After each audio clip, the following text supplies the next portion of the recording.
नमस्कार, स्वागत है आप सभी का टीचर्स मंत्रा के यूट्यूब चैनल में। मैं हूं आपके साथ एजुकेटर सुशांत ठाकुर। आज के सेशन में हम बात करेंगे लॉरेंस कोलबर्ग का मॉरल डेवलपमेंट थ्योरी, जैसे कि आप देख रहे हैं, यानी कोलबर्ग के नैतिक विकास का सिद्धांत। ये सेशन जो है, ये जो चैप्टर है, ये आपके सीटेट के साथ साथ इंडिया के सभी टीचिंग एग्जाम के लिए इक्वली इम्पोर्टेंट है, जहां से 2 से 3 नंबर के क्वेश्चन आपको सीटेट एग्जाम में, इवन इंडिया के किसी भी टीचिंग एग्जाम में आपको देखने को मिलेगा। तो एक इंटरेस्टिंग चैप्टर, एक इमेजिंग चैप्टर, जो लाइफ के पर्सपेक्टिव से भी और एग्जामिनेशन पॉइंट ऑफ व्यू से भी, दोनों से भी हम लोगों के लिए जानना बेहद जरूरी है। शुरुआत करते हैं। लॉरेंस कोलबर्ग एक अमेरिकन डेवलपमेंटल साइकोलॉजिस्ट जो जीन पियाजे के 1932 की मॉरल डेवलपमेंट थ्योरी से कहीं ना कहीं इन्फ्लुएंस थे, और उससे प्रभावित होकर इन्होंने मॉरल डेवलपमेंट थ्योरी दिया है, और जिसमें इन्होंने 3 लेवल और 6 स्टेजेस, यानी नैतिक विकास के 3 स्तर और 6 अवस्थाओं की बात ये नैतिक विकास सिद्धांत में करते हैं। तो सबसे पहले समझना ये जरूरी है कि मॉरलिटी है क्या। इससे भी पहले थोड़ा सा इनका इंट्रोडक्शन जान लेते हैं, इनके काम के बारे में जान लेते हैं, फिर हम टू द पॉइंट एक एक बिंदुओं पे हम बात करेंगे, जैसे कि नैतिकता क्या है, अर्थात what is morality, moral reasoning क्या है, मॉरल डिलेमा क्या है। इनका एक फेमस डिलेमा है जिनके ऊपर इन्होंने सारा रिसर्च किया था, या एक तरीके से हाइपोथेसिस जनरेट किया था बच्चों के सामने, और उससे जो कंक्लूजन ड्रॉ किया, जिसका ये रिजल्ट है आपका moral development theory.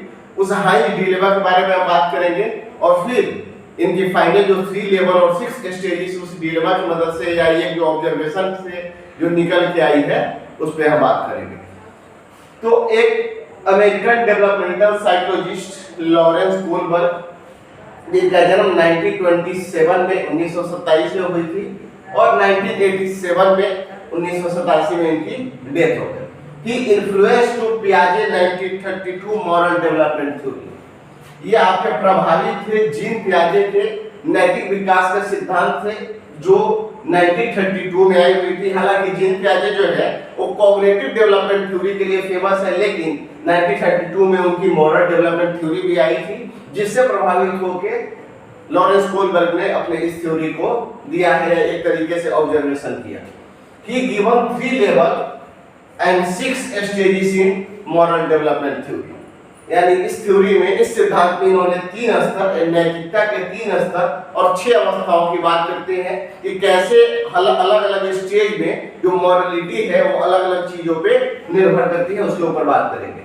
He taken 72 male child as a sample. इन्होंने 72 बॉयज को, 72 लड़कों को सैंपल के तौर पे लिया हुआ था, जिनकी एज ग्रुप जो है 4 से 16 वर्ष थी, और उसके सामने एक हाई डिलेमा, इन्होंने जो फेमस डिलेमा है, डिलेमा वैसी सिचुएशन जिसमें आप ये डिसीजन न कर पाए कि क्या सही और क्या गलत है, उस दुविधा की स्थिति दिया था 72 बच्चों को सैंपल के रूप में, और उससे जो डिसीजन आए, या जो एक जो मॉरल डिसीजन निकल के आए, उसके बेसिस पे इन्होंने 3 लेवल और 6 स्टेजेस दिए। चलिए सबसे पहले हम बात कर लेते हैं कि ये मॉरलिटी है क्या, व्हाट इज मॉरलिटी, या नैतिकता क्या है। तो नैतिकता से तात्पर्य नियमों की उस व्यवस्था से है, या नैतिकता का तात्पर्य नियमों की उस व्यवस्था से है जिसके द्वारा व्यक्ति का अंतःकरण सही और गलत का बोध करता है। यानी नैतिकता वह माध्यम है, आप कह सकते हैं, जिसका अर्थ है ये बोध कराना व्यक्ति के अंदर, किसी भी व्यक्ति के अंदर ये बोध कराना है कि क्या सही है और क्या गलत है। यानी मॉरलिटी ही है जिसके वजह से हम किसी की मदद कर पाते हैं, हम समाज में रह पाते हैं, एक दूसरे की हम सही समय पे सही निर्णय ले पाते हैं। तो नैतिकता का तात्पर्य मुख्यतः जो है वो व्यक्ति के अंतःकरण में सही और गलत का बोध कराना है। यानी नैतिकता के कारण ही ह्यूमन जो है सही में, या एक तरीके से ह्यूमैनिटी प्राप्त करता है, एक तरीके से मानव बनता है, उसके मॉरल डिसीजन उसको और भी बेहतर बनाते हैं, और भी अच्छे बनाते हैं। तो मॉरलिटी जो है एक माध्यम है जिसके द्वारा हम सही और गलत का चुनाव करते हैं। इसमें जो है 2-3 चीजें निकल के आती है, जिसके ऊपर हम बात करेंगे। एक तो है कि मॉरल रीजनिंग क्या है, यानी ये जो हम मॉरल डिसीजन जो लेते हैं, इसके लिए कौन ऐसा चीज है, कौन ऐसा फैक्टर है जो इसको प्रभावित करता है, या जिसके बेसिस पे हम ये नैतिक निर्णय लेते हैं, उसके ऊपर हम बात करेंगे। तो इस मॉरलिटी से जो है वो दो चीजें निकलती हैं, एक तो है मॉरल रीजनिंग और दूसरा है आपका मॉरल डिलेमा। यानी जब आप कोई भी निर्णय लेने जाते हैं तो दो चीजें उसमें आपके सामने आती है। यह मॉरलिटी क्या है, तो आप जान गए कि नैतिकता का तात्पर्य नियमों की उस व्यवस्था से है जिसके द्वारा एक व्यक्ति अपने अंतःकरण में सही और गलत का बोध कराता है। अब इस पे एक चीज आती है मॉरल रीजनिंग, और दूसरा आता है मॉरल डिलेमा। मॉरल रीजनिंग का मतलब है, इसके ऊपर हम पहले बात करते हैं। मॉरल रीजनिंग का मतलब है नैतिक तर्कना, यानी हम नैतिक डिसीजन लेने में, जो हम नैतिक निर्णय लेते हैं, उस डिसीजन को लेने में जो विचारधारा, जो थॉट प्रोसेस, जो हमारी जो विचारधाराएं हैं, जो तर्क है, जो रीजनिंग है, जो थॉट प्रोसेस है, जो इन्वॉल्व होती है, वही हमारी मॉरल रीजनिंग या नैतिक तर्कना कहलाती है। या आप कह सकते हैं कि किसी भी नैतिक निर्णय को लेने में जो विचारधाराएं, जो विचार प्रक्रियाएं इन्वॉल्व होती है, या वो विचारधाराएं या उस विचार प्रक्रिया के माध्यम से हम नैतिक निर्णय लेते हैं, वो हमारा मॉरल रीजनिंग या नैतिक तर्कना कहलाता है। जब आप कोई डिसीजन लेते हैं तो उसमें एक और चीज आती है मॉरल डिलेमा। जैसे आपके सिचुएशन, जब कोई भी सिचुएशन एक आता है तो एक आपका सही है और एक गलत है। तो मॉरल डिलेमा का अर्थ है कि जब आप ये डिसीजन न कर पाए, जब किसी नैतिक निर्णय को या किसी निर्णय को लेते समय आप ये निर्णय स्पष्ट रूप से न कर पाए कि क्या सही और क्या गलत है, तो उस परिस्थिति में उत्पन्न जो दुविधा की स्थिति है, उसी को मॉरल डिलेमा कहते हैं।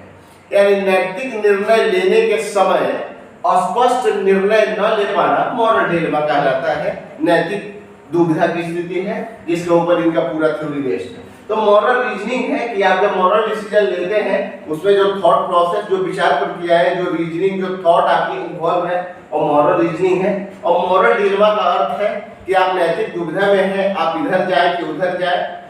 जब आप किसी निर्णय को लेते समय आप दुविधा में हो, आप कॉन्फ्लिक्ट में हो, आपके अंदर क्लैरिटी नहीं हो कि आपको जाना किधर है, आप असमंजस की स्थिति में पड़े हुए हैं, वो सिचुएशन आपका मॉरल डिलेमा कहलाता है। अब आगे हम बात कर लेते हैं। इन्होंने एक फेमस डिलेमा दिया था, छोटी सी एक स्टोरी जानेंगे और फिर इनकी ओवरऑल इस कहानी पे चलेंगे जिसमें 3 लेवल और 6 स्टेजेस है। सबसे इनका फेमस है हाइज डिलेमा। हाइज डिलेमा जो है, एक हाइज नामक एक व्यक्ति था यूरोप के किसी एक शहर में, जहां उसके पत्नी को एक जो डेडली डिजीज हो जाती है, कोई घातक रोग जिसका परिणाम जो है वो मौत है, उससे जूझ रही है उसकी पत्नी। हाइज एक व्यक्ति है, एक व्यक्ति का नाम है, और उस पत्नी की बीमारी के लिए वह जिस दवा से ठीक हो सकती थी, वह दवा उसी शहर के किसी एक केमिस्ट के पास था, लेकिन वह केमिस्ट जो था वह उसके प्राइस से 20 गुने, यानी जितना दवा का प्राइस था उससे 20 गुना ज्यादा वह मांग रहा था।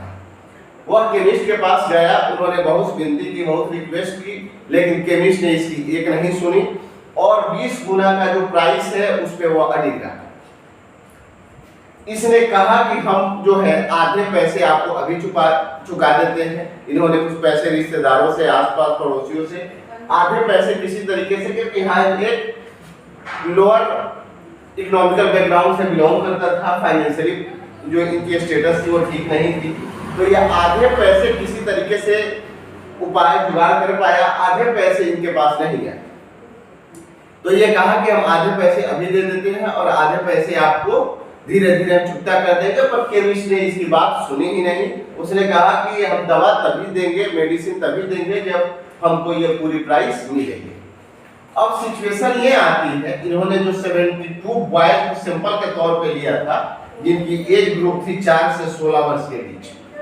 इस एज ग्रुप के सामने ये क्वेश्चन आता है कि अब हाइज के पास दो ही रास्ता है, यानी यही जो दुविधा की स्थिति है, जहां हाइज के पास पर्याप्त पैसे भी नहीं है कि वो दवा ले सके, अगर वो दवा नहीं लेता है तो उसकी वाइफ की डेथ हो जाएगी। तो ये दुविधा की स्थिति है जहां मॉरल जो डिसीजन है वो स्पष्ट रूप से न ले पाए। तो अब यहाँ पे दो ही रास्ता है, एक तो है कि आप अपने वाइफ को मर जाने दें क्योंकि आपके पास सफिशिएंट पैसे नहीं होते जितने आप केमिस्ट को देकर दवा खरीद सके। तो एक तो वाइफ को आप डेथ हो जाने दो, एक रास्ता ये है, नहीं तो आप चोरी कर ले, आप केमिस्ट का दुकान जो है वो तोड़ करके उस दवा की आप चोरी कर ले। ये दो ही रास्ते हैं हाइज के पास।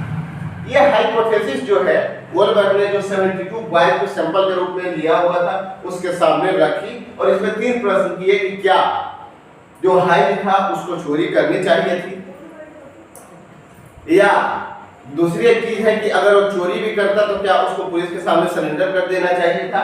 ऐसे करके 3 क्वेश्चन था। बेसिकली बात ये थी कि बच्चों से ये कंक्लूजन ड्रॉ किया गया कि क्या हाइज ने जो काम किया, और फाइनली हाइज ने यही किया कि उन्होंने शटर तोड़ करके, दुकान तोड़ करके उस दवा की चोरी की, पत्नी को दिया, पत्नी उसकी बिल्कुल ठीक हो गई। तो बात यह है कि क्या हाइज को दवा चोरी करनी चाहिए थी या अपने पत्नी को डेथ कर देना चाहिए था। मौत हो जाए तो हो जाए, लेकिन चोरी नहीं होनी चाहिए क्योंकि चोरी जो है ये कहीं ना कहीं लॉ एंड ऑर्डर को ब्रेक करता है। तो ये बात कितनी सही है, और इसमें अलग अलग बच्चों ने अपने अपने एज ग्रुप के अनुसार, जिनकी जो एज थी, क्योंकि इनका मानना है कि मॉरल रीजनिंग जो है या जो मॉरल डिसीजन है वो डायरेक्टली आपके कॉग्निटिव डेवलपमेंट से जुड़ा हुआ है। जितना आपका संज्ञानात्मक स्तर बेहतर होगा, आपका मॉरल डिसीजन, आपका मॉरल रीजनिंग भी उसी स्तर का होगा। इसके बेसिस पे इन्होंने 3 लेवल दिए हैं, 3 लेवल और 6 स्टेजेस दिया हुआ है इसके बेसिस पे, यानी हर एक लेवल में 2-2 स्टेजेस है। पहले वो 3 लेवल की बात कर लेते हैं। तो हमारा 3 लेवल में पहला है pre conventional level. Pre conventional level, जिस बच्चे का एज ग्रुप है 4 से 10 साल। दूसरा है हमारा कन्वेंशनल लेवल, यानी परंपरागत स्तर, जिसका एज ग्रुप है आपका 10 से 13 वर्ष। और तीसरा है हमारा पोस्ट कन्वेंशनल लेवल। ये 3 लेवल की बात इन्होंने की है। और जो 72 बॉयज इन्होंने सैंपल के रूप में लिए हैं वो 4 से लेकर 16 वर्ष के, यानी जो सबसे अंत वाले जो एज ग्रुप थे वो 16 वर्ष का बच्चा था। इस 4 से लेकर 16 वर्ष के एज ग्रुप के बच्चों के जब उन्होंने विचार लिए या एक तरीके से मॉरल डिसीजन लिया कि हाइज को क्या करना चाहिए था, तो इसके कंक्लूजन में इन्होंने 3 लेवल और 6 स्टेजेस दिए हुए हैं।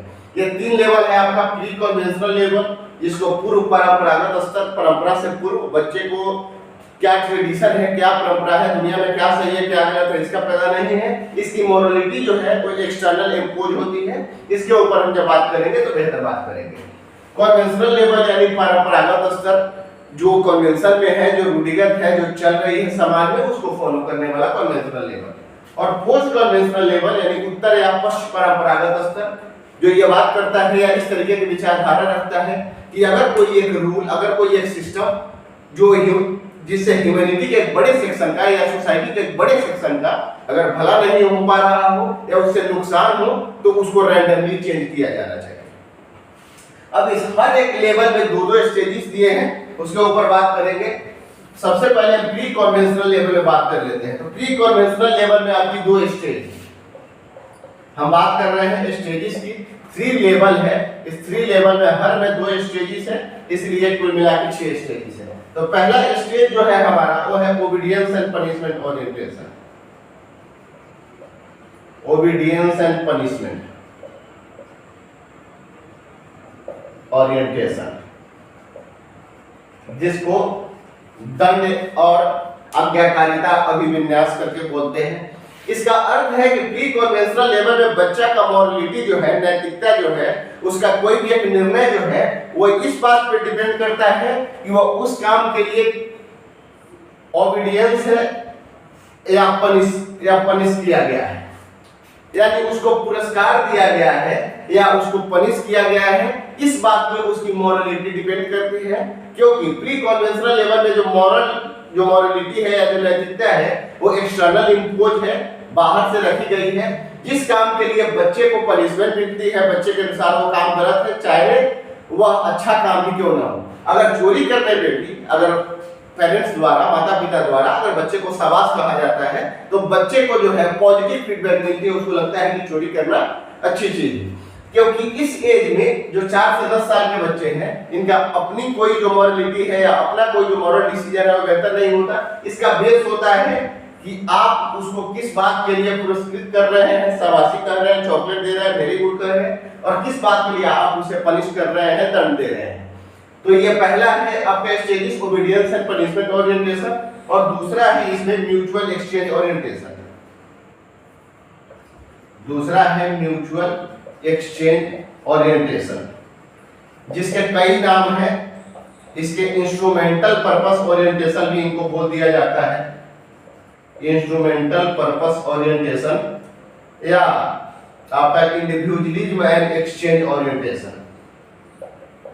इस सब का अर्थ एक ही है कि इसको टिट फॉर टैट की अवस्था बोलते हैं। टिट फॉर टैट का अर्थ यानी जैसे का तैसा। अगर बच्चे की, आपने सुना होगा कि 3 साल का बच्चा है या 4 साल का बच्चा है, उसकी किसी एक बच्चे ने उसे किसी बियर ग्रुप में किसी एक बच्चे ने उसकी नोटबुक फाड़ दी, बदले में उसने भी उसकी नोटबुक फाड़ दी। अगर आप पूछेंगे तो ब्लेम करता है इस बच्चे ने कल मेरी नोटबुक फाड़ दी थी। यानी उसकी जो मॉरलिटी है, नैतिकता है, इस बात पे डिपेंड करता है कि आप उसके साथ कैसा ट्रीट करते हैं। अगर आप उसके साथ गलत कर रहे हैं तो बच्चा भी आपके साथ गलत करेगा। अगर बच्चे को दुकान आप भेज रहे हैं किसी सामान के लिए तो बच्चा तभी जाएगा जब उसके बदले में उसको चॉकलेट मिलेगी। यानी उसकी जो नैतिकता है, मॉरलिटी है, वो म्यूचुअल एक्सचेंज की है या इंस्ट्रूमेंटल पर्पस की है कि उसको बदले में क्या मिलता है वो उसी के अनुरूप बिहेव करता है। इसलिए इसको टिट फॉर टैट की स्टेज कही गई। ये 2 स्टेज है आपके पहले लेवल में। अब दूसरा लेवल कन्वेंशनल लेवल, उसमें भी 2 स्टेज है, उसके ऊपर हम बात करेंगे। कन्वेंशनल लेवल में भी आपके 2 स्टेज हैं और पोस्ट कन्वेंशनल लेवल में भी आपके 2 स्टेज हैं।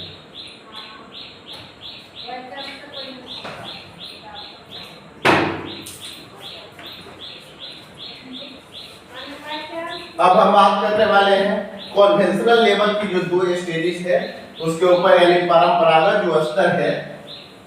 हम बात कर रहे हैं 3 लेवल की, और हर लेवल में जो 2-2 स्टेज है उसकी। दूसरा जो हमारा लेवल है उसके ऊपर हम बात करेंगे कन्वेंशनल लेवल।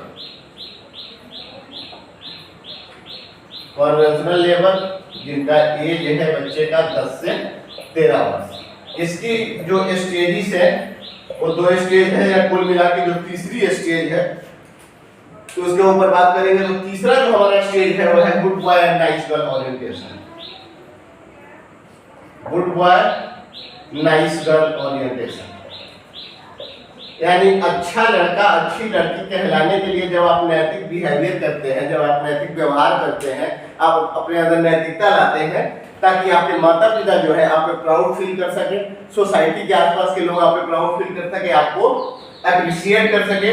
इससे जब आपकी मॉरलिटी निर्धारित हो या इससे जब आपका नैतिकता प्रभावित हो या इसके बेसिस पे जब आपकी नैतिकता बने तो ये good boy nice girl orientation का स्टेज। यानी अगर हाई की डिलेमा से जोड़े तो ऐसे लोग का मानना है कि चोरी करना गलत है क्योंकि आपके पेरेंट्स आपसे नाराज हो जाते हैं। अगर आप अच्छे काम करते हैं तो वो शाबाशी देते हैं, अप्रिशिएट करते हैं, प्राउड फील करते हैं। इसलिए हाई को जो है वो चोरी नहीं करनी चाहिए।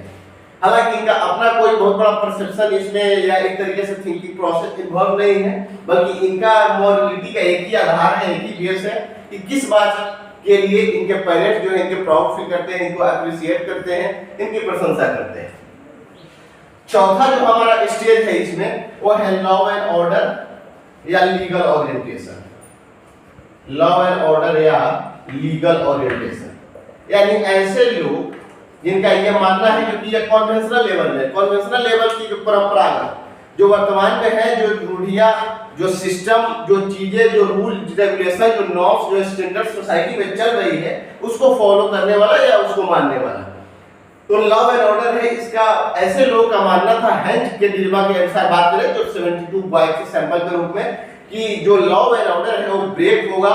लॉ एंड ऑर्डर जो है वो है अगर चोरी करना गलत है तो गलत है, चाहे सिचुएशन कोई भी हो, वाइफ डेथ कर जाती है उससे कोई फर्क नहीं पड़ता है, लेकिन चोरी नहीं करनी चाहिए थी क्योंकि लॉ एंड ऑर्डर को वह चोरी ब्रेक करता है। चोरी करना गलत है, जो एक तरीके से नियमों का उल्लंघन है। तो कन्वेंशनल लेवल की आपकी 2 स्टेज और कुल मिला के तीसरी और चौथी stage good boy nice girl orientation, law and order orientation. Good boy nice girl, जब एक बच्चा जो है अपने माता पिता को प्राउड फील होने के लिए या एक उसे एप्रिसिएशन के लिए, उसे प्रशंसा के लिए, उसकी नजरों में बेहतर होने के लिए जब नैतिक व्यवहार करता है या नैतिक निर्णय लेता है या नैतिकता की बात करता है तो good boy nice girl orientation के अंतर्गत आता है। लॉ एंड ऑर्डर की इस स्टेज का जो लोग है या जो बच्चा है वह बात करता है लॉ एंड ऑर्डर की, यानी अगर आप किसी भी चीज को, किसी भी चीज, कोई भी परिस्थिति हो, कोई भी बात हो, लेकिन आप लॉ एंड ऑर्डर को ब्रेक करके उस काम को नहीं कर सकते। अब हम उस फाइनल स्टेज के बारे में बात करेंगे, फाइनल लेवल और फाइनल स्टेज की। तो हमारा फाइनल लेवल है और तीसरा जो लेवल है वो है post conventional level. Post conventional level यानी उत्तर या पश्च परंपरागत स्तर। यह तीसरा हमारा लेवल है। स्टेजेस की बात करें तो इसमें पांचवा और छठा हो जाएगा। तो पांचवा जो हमारा स्टेज है, जो अवस्था है, वह है social contract orientation. Social contract orientation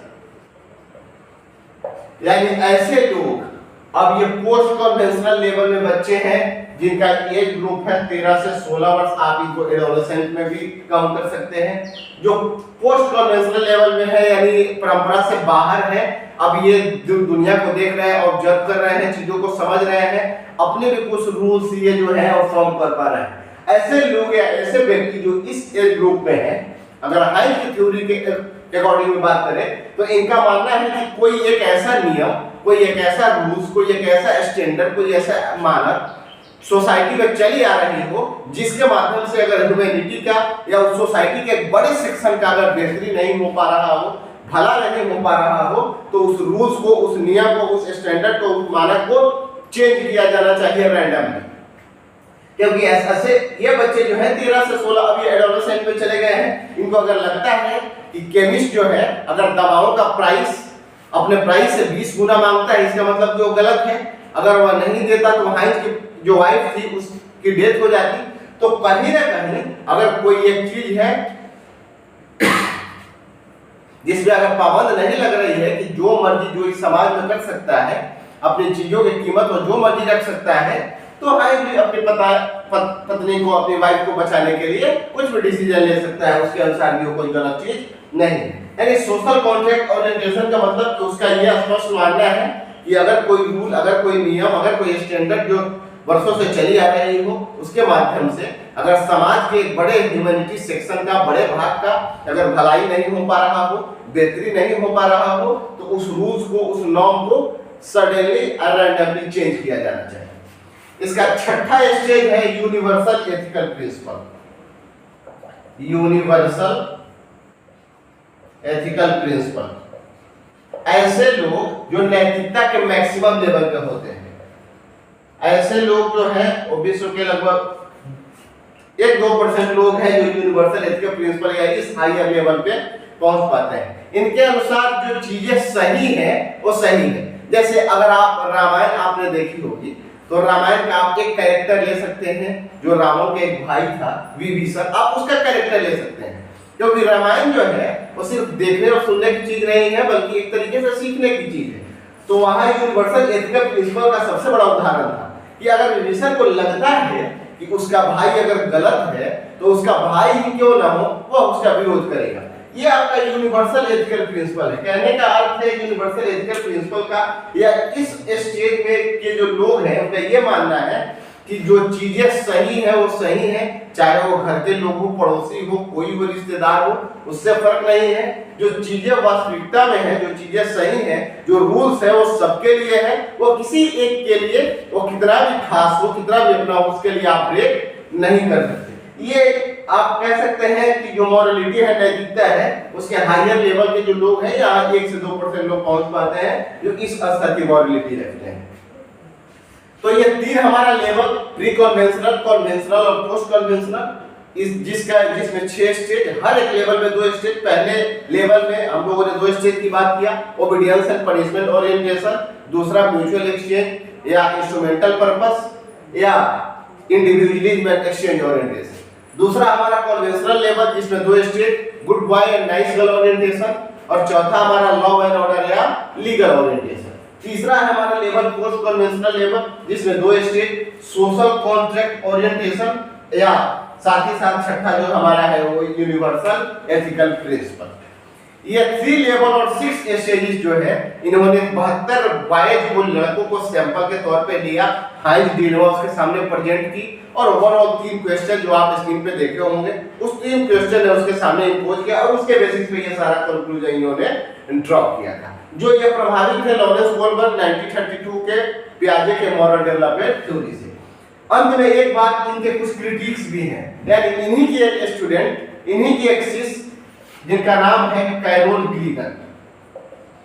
carol ग्लीगन जो है उन्होंने इस थ्योरी का क्रिटिसाइज किया है या क्रिटिक किया है इस बेसिस पे कि ये जो मॉरलिटी है या जो मॉरल डेवलपमेंट थ्योरी है लॉरेंस गोल्डबर्ग का, ये जेंडर बायस थ्योरी है या ये एक तरीके से हाइपोथेसिस है। अगर रियल में ऐसी चीजें हो किसी की जिंदगी में, जो वास्तविक घटनाएं ऐसी हो, तो फिर जो मॉरल डिसीजन है वो बदल जाते हैं, नैतिक जो निर्णय है वो भी बदल जाएंगे। और दूसरी एक चीज कि इसमें इन्होंने सिर्फ 72 बॉयज को यानी लड़कों को सैंपल के तौर पे लिया है।